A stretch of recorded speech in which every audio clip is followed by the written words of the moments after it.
Grace makes landfall in Mexico as major hurricane. Hurricane Grace slammed into Mexico for a second time early Saturday as a major Category 3 storm, threatening to bring significant flooding and mudslides, U.S. forecaster said.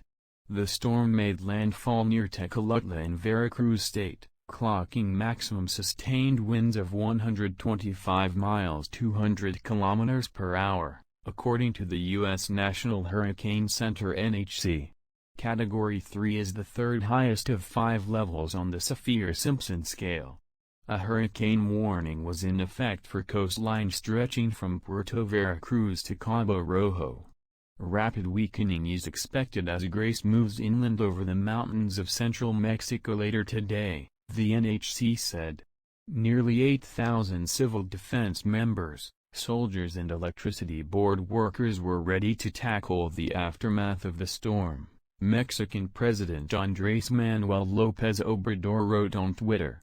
Nearly 8,000 civil defense members, soldiers and electricity board workers were ready to tackle the aftermath of the storm, Mexican President Andrés Manuel López Obrador wrote on Twitter.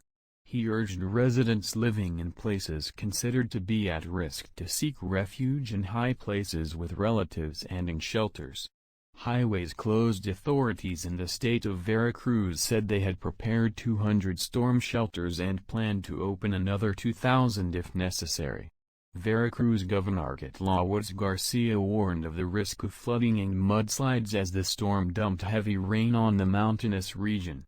Members of the Mexican Armed Forces were ready to deploy if needed to protect residents, said Civil Protection National Coordinator Laura Velasquez. Authorities closed most highways in Veracruz, which is crossed by numerous rivers.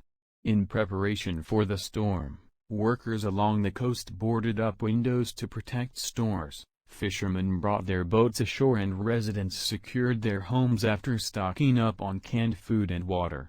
We will spend many days without fishing, almost a week, said Isabel Pastrana Vasquez, head of Veracruz's Federation of Fisheries Cooperatives.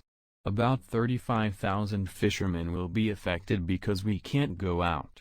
We're going to have a swell and rain, he said. The storm first struck near the town of Tulum, famed for its Mayan temples, drenching a string of Caribbean beach resorts.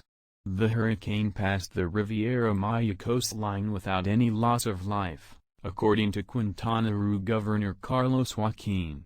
He said electricity had been almost completely restored across the state. It then churned across the Gulf of Mexico, gathering strength as it headed for the mainland. Authorities in Mexico City warned that the storm could also bring heavy rains to the capital over the weekend.